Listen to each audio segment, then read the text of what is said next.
Merci, Monsieur le Président. Mes chers collègues, au moment où nous engageons en commission l'examen du projet de loi relatif à une nouvelle prorogation de l'état d'urgence, je souhaite rappeler quelques éléments factuels. La France va vivre au printemps prochain une phase d'élection nationale qui constitue un moment crucial de la vie démocratique de notre pays. Les rassemblements à cette occasion seront nombreux, alors que la menace terroriste n'a pas diminué, alors que 12 projets d'attentats ont été déjoués depuis ceux qui ont ensanglanté de nouveau notre pays en juillet. Les pouvoirs publics ont le devoir d'assurer la sécurité des Français dans la période particulière qui s'ouvre. Voilà pourquoi une nouvelle prorogation de l'état d'urgence, qui devait prendre fin le 27 janvier 2017 à minuit, a été annoncée par le chef de l'État et le gouvernement il y a plusieurs semaines.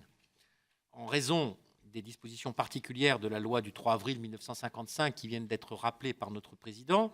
le remaniement intervenu mardi dernier précipite quelque peu notre calendrier. C'est en effet l'article 4 de la loi de 1955 qui dispose que la loi prorogeant l'état d'urgence est caduque à l'issue d'un délai de 15 jours francs suivant la date de démission du gouvernement ou de dissolution de l'Assemblée nationale. Le gouvernement de Manuel Valls ayant démissionné le 6 décembre, le délai de 15 jours a commencé à courir le 7 janvier, le mercredi 7 à 0h, et en l'absence de prorogation explicite votée par le Parlement, l'état d'urgence sera caduque le jeudi 22 décembre à 0h. Le présent projet de loi s'inscrit donc dans un calendrier très resserré, même s'il traduit une résolution plus large qui vise à maintenir cette légalité d'exception au cours des prochains mois jusqu'au terme de la période électorale à venir. Chacun d'entre nous en a pleinement conscience.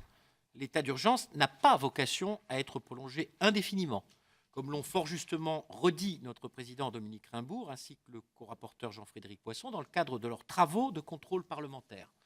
Le Conseil d'État, tout en estimant dans son avis du 8 décembre dernier une nouvelle fois rempli le critère de péril imminent, l'a rappelé également, tout comme le Conseil constitutionnel. Si la responsabilité du Parlement et des pouvoirs publics dans leur ensemble est de mobiliser tous les ressorts de notre législation dans les limites de l'état de droit, afin de permettre aux moyens les plus opérationnels de se déployer contre la menace terroriste, j'ai la conviction que le débat sur l'état d'urgence doit être porté devant nos compatriotes à l'occasion des prochaines élections. Cela permettrait aux chefs de l'État et au gouvernement qui en seront issus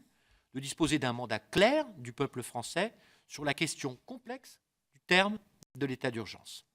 Dans l'attente, le présent projet de loi qui proroge l'état d'urgence a pour objet, tout d'abord, d'éviter la caducité de l'état d'urgence consécutivement au changement de gouvernement. Ensuite, de permettre l'enjambement de la période électorale du premier semestre 2017. C'est ce que propose l'article 3, c'est-à-dire de faire dérogation à la règle habituelle de la loi de 1955 pour dire qu'elle ne s'appliquera pas cette fois-ci, mais de ne pas la supprimer, car le gouvernement et le rapporteur considèrent que c'est un garde-fou utile et qu'il est nécessaire de maintenir dans le droit commun le fait qu'en cas de dissolution de l'Assemblée nationale ou de démission d'un gouvernement, il y a caducité de l'état d'urgence dans les 15 jours qui suivent, sauf dans le cas précis qui sera celui des échéances de 2017 pour ne pas contraindre ceux qui seront issus des élections de devoir travailler dans un délai qui serait impossible. Ce projet de loi a également pour objet de prévoir expressément la faculté pour les préfets d'ordonner les perquisitions administratives de jour et de nuit, c'est ce que nous appelons l'état d'urgence aggravé, et de limiter à 15 mois consécutifs, c'est la version du gouvernement, les assignations à résidence en l'absence de faits nouveaux. Je sais que sur ce dernier point en particulier, nous aurons quelques débats et le président et moi-même vous proposerons une rédaction qui est en train d'être affinée pour tenir compte à la fois du rapport de contrôle qui a été fait par le président Raimbourg et Jean-Frédéric Poisson, mais également pour tenir compte au plus près de l'avis du Conseil d'État, mais également des questions pragmatiques qui sont liées à la situation d'un certain nombre d'assignés à résidence, une quarantaine qui sont encore, à l'heure où nous parlons, assignés à résidence, et ce, depuis le début de la période de l'état d'urgence. Compte tenu du calendrier très serré qui nous contraint, je vous proposerai de ne pas nous écarter du texte tel qu'il est présenté par le gouvernement. Je sais que cette intention rejoint celle de mon collègue rapporteur au Sénat. Beaucoup d'autres points pertinents ont été soulevés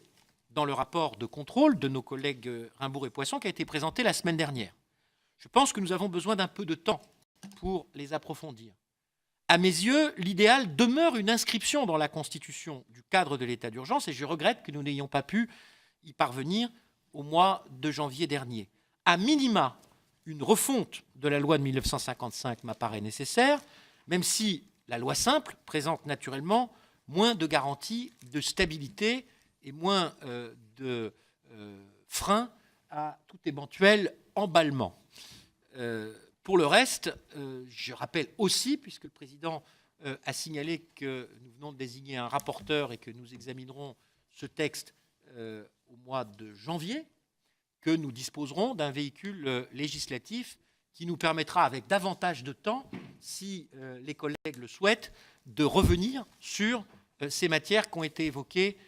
dans le rapport examiné dans notre commission la semaine dernière. Voilà, Monsieur le Président, je m'arrête ici dans ce propos de présentation, compte tenu du format de notre réunion, pour nous permettre de conduire nos travaux dans des délais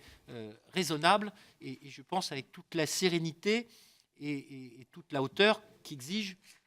ces matières. Merci, Monsieur le rapporteur. Monsieur Guezot.